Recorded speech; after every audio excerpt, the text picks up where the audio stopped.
Well, আমি বর্তমানে দাঁড়িয়ে আছি নিউ ইয়র্কের একটি সিনেমা হলে, যেখানে আজকে শাকিবের দর্দ ছবিটি মুক্তি পাচ্ছে। আমি আসলে খুব খুশি যে এখন এই বাংলাদেশের আর্টিস্টদের মুভি বিশ্বের সমস্ত জায়গায় রিলিজ হচ্ছে। সেই সূত্রে আমি বলতে চাই যে এটির জন্য সমস্ত ক্রেডিট এই ছেলেটির।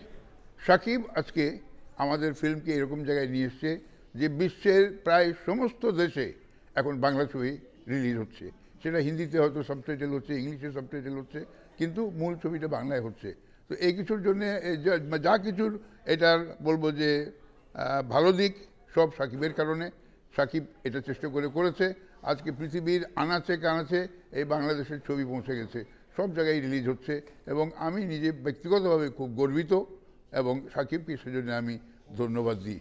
শাকিব আরও এগিয়ে যাক, এরপরে হয়তো সে মালায়ালাম, তামিল, তেলুগু ছবি হয়তো করবে, এবং সেটা আমি বলবো যে it is good enough for our country, যে আমাদের বাংলাদেশি একটি ছেলে বিশ্বের সমস্ত জায়গায় কাজ করে বেড়াবে। শাকিবকে অনেক অনেক ধন্যবাদ।